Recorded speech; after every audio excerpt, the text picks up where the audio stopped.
"We're reorganizing the territory," my boss explained, not meeting my eyes. "Your position is being eliminated." I sat across from Marcus Reed in his office at Veltrix Optics, staring at the termination letter he'd slid across his desk. The ink on the $2 million contract I'd just secured wasn't even dry yet. "I understand," I replied, my voice calm despite the storm brewing inside me. "Thank you for the opportunity. My name is Cassandra Doyle, a 36-year-old senior sales executive in Plano, Texas, and I'd just been robbed of the biggest commission check of my career. For 8 months, I'd poured everything into landing this client, Horizon Innovations. I'd flown across the country 12 times, sat through 43 negotiation rounds, personalized countless pitch decks, and built a relationship with their CEO that went beyond business. And now, 2 weeks before my commission would pay out, Marcus had decided my position was redundant. As I packed my desk, I noticed my coworkers stealing glances at me, their expressions a mix of pity and relief that they weren't in my shoes. Marcus had timed this perfectly, right at 4 p.m. on a Friday when most executives had already left for weekend golf games. The office politics playbook at its finest. "I'm so sorry, Cassandra," whispered Violet from accounting as she passed by. "Everyone knows this isn't right." I smiled at her, maintaining my composure. "It's just business, right?" But it wasn't just business. It was personal. The Horizon deal wasn't just another client. It represented my career pinnacle after 15 years in the industry. That commission would have paid off my mother's medical bills from last year's unexpected surgery. Marcus knew all this. We'd discussed it over drinks just last month when he'd congratulated me on nearly closing the deal. I took one last look at the office where I'd spent 5 years of my life before walking out, head held high.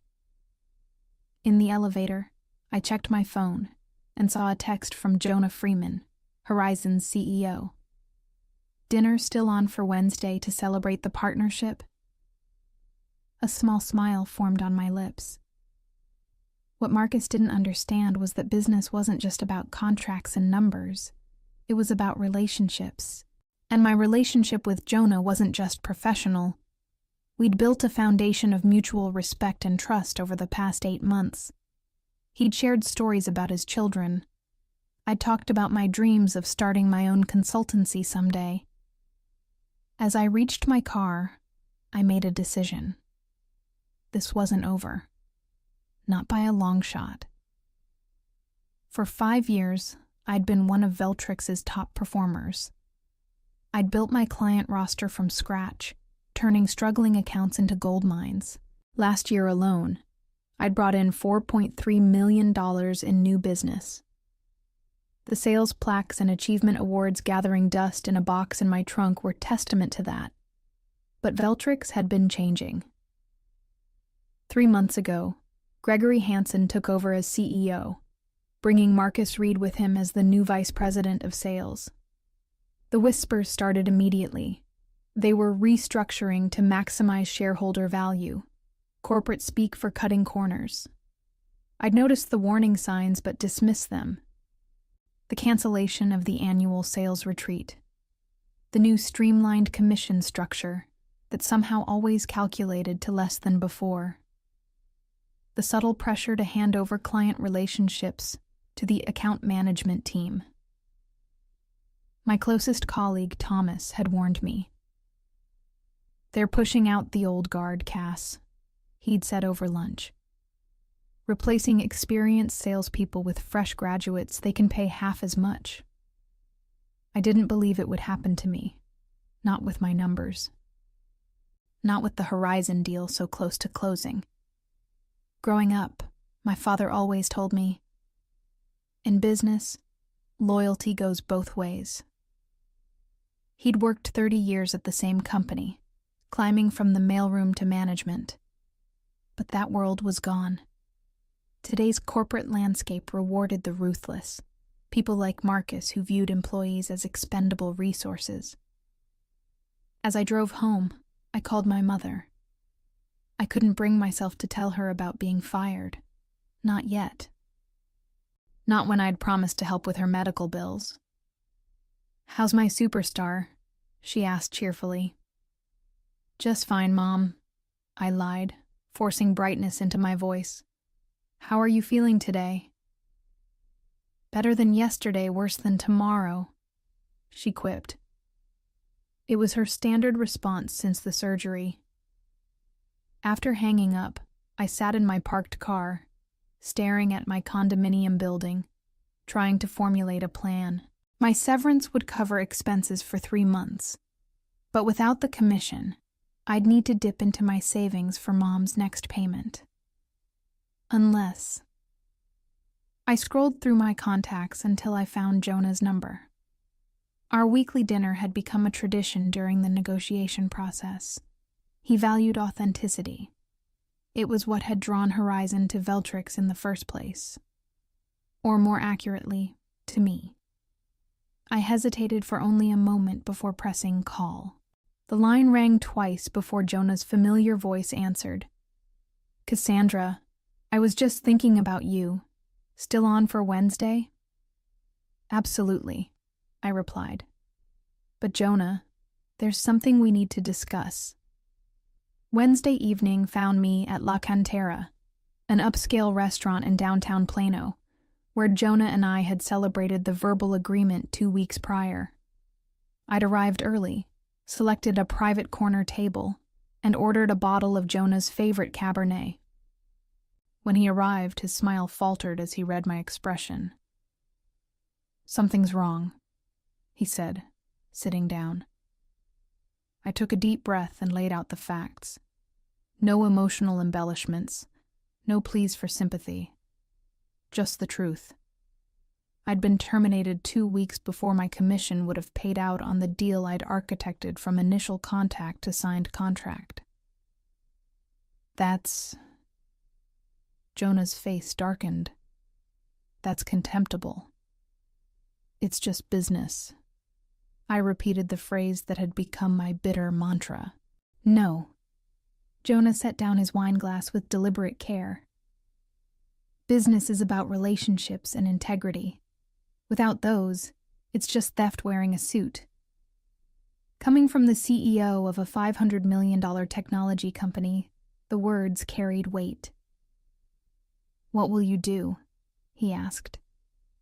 "I've received an offer from Crystalline Systems," I said, referring to one of Veltrix's main competitors. "They've been trying to recruit me for years." Jonah nodded slowly, his analytical mind working through the implications. "And our contract with Veltrix?" "Has a 14-day rescission clause," I said. "We reviewed it together, if you recall. Either party can withdraw without penalty within 2 weeks. I wasn't asking him to cancel.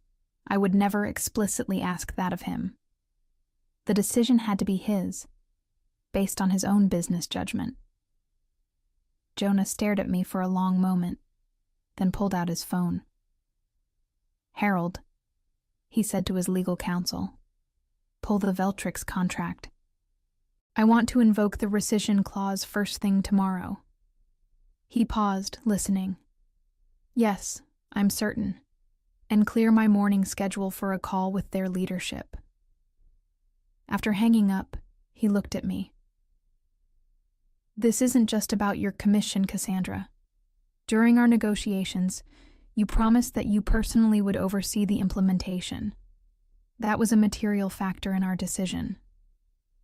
I nodded, feeling a weight lift from my shoulders. "Crystalline's product line is actually better suited for your needs," I said truthfully. "The optical components have a longer warranty, and their custom design team is more experienced with your specific applications." "When can you start there?" Jonah asked. "Monday. They're eager to have me on board." "Good." Jonah raised his glass. "Then I look forward to hearing their proposal next week." As we finished dinner, discussing his daughter's college applications and my mother's improving health.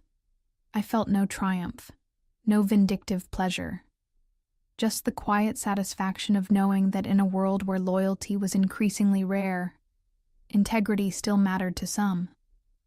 By the time the check arrived, the first phase of my response to Marcus's betrayal was in motion. Not revenge. Correction.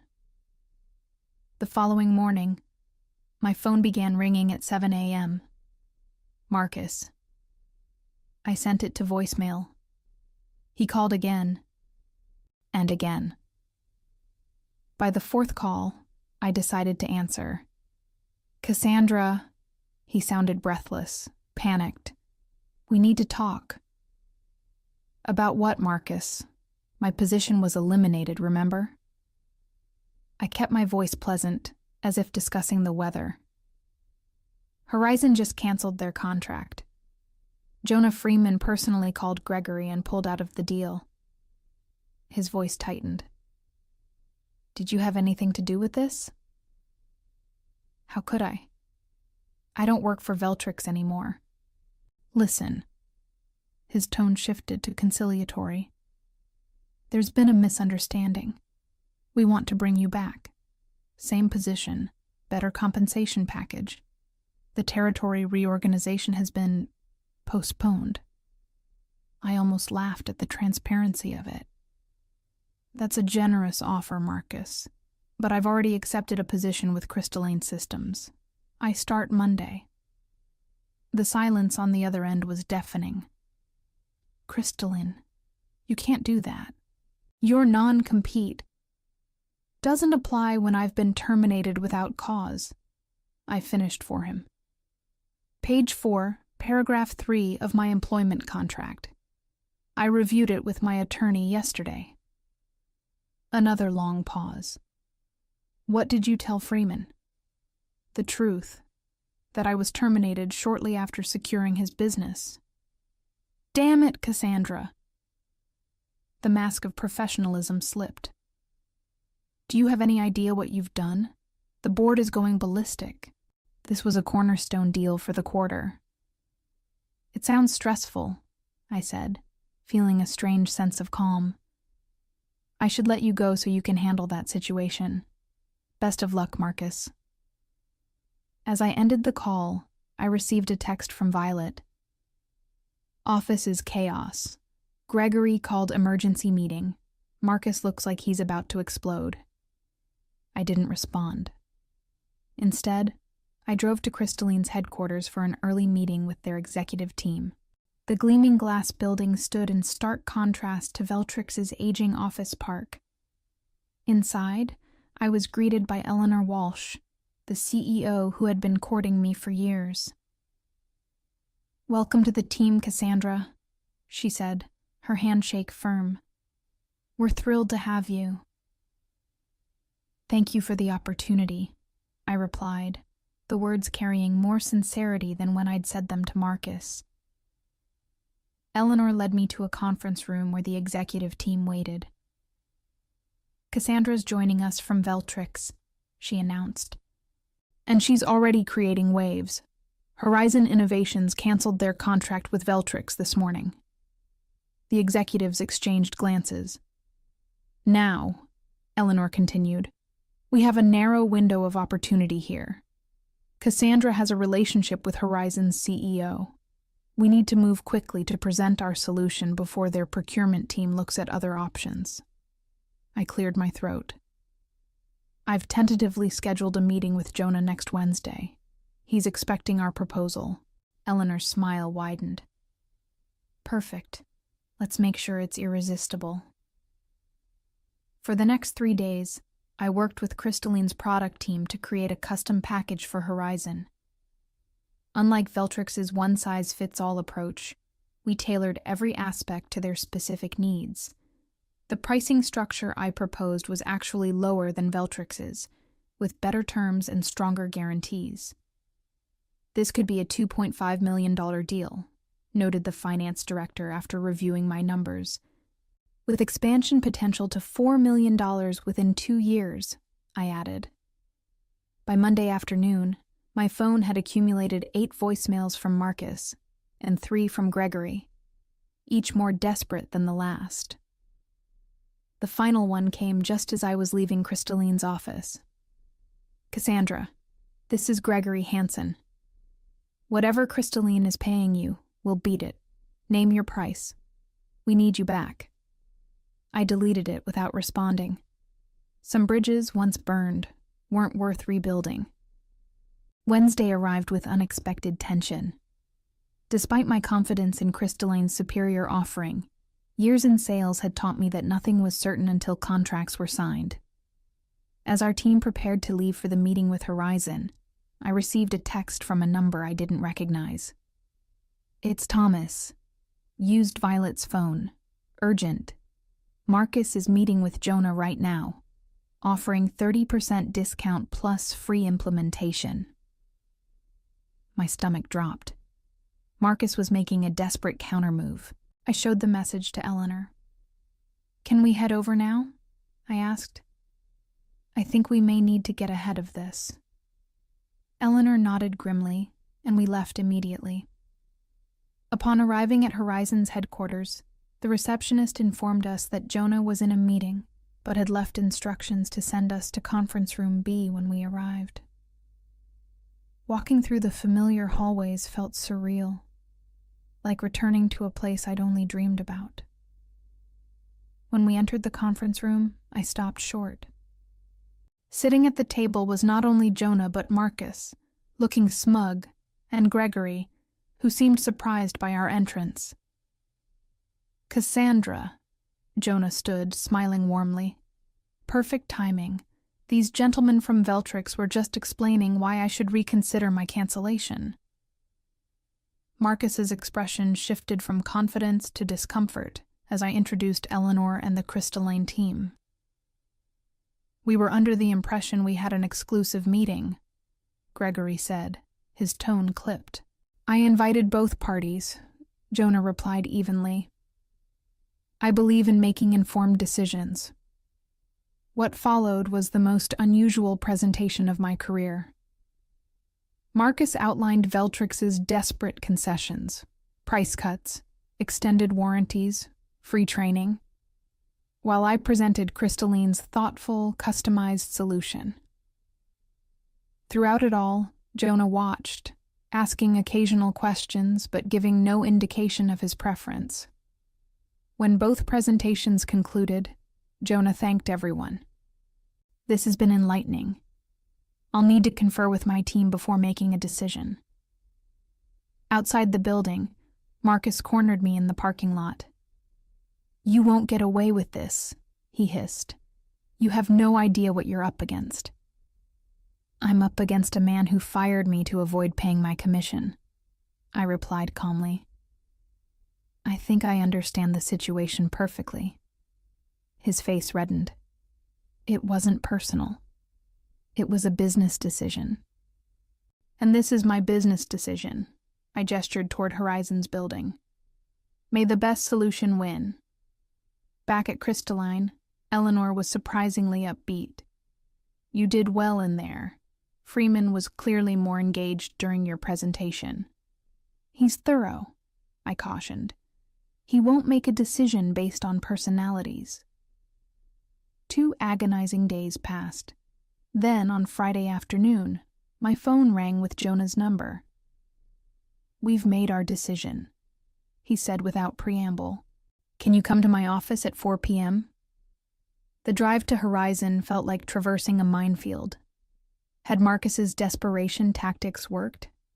Had the substantial price cut swayed Jonah's procurement team? When I arrived, I was escorted directly to Jonah's office. To my surprise, no one from Veltrix was present, just Jonah and his team. "Cassandra," he greeted me, "I want you to explain to our team exactly how Crystaline's optical sensors will integrate with our existing systems." For the next hour, I detailed the implementation process, answering technical questions from Horizon's engineers.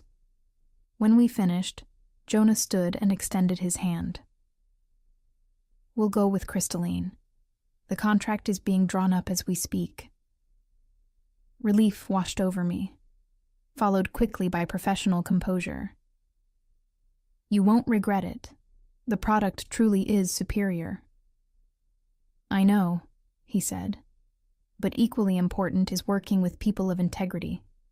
1 month later, I sat in my new corner office at Crystalline, reviewing the finalized contract with Horizon.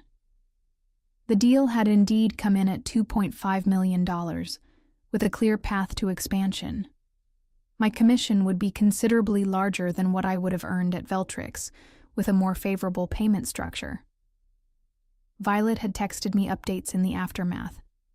Marcus had been placed on administrative leave pending an investigation into his management practices. 3 other sales executives had resigned in solidarity with my situation. Veltrix's stock had dropped 11% following the loss of the Horizon deal and subsequent departures.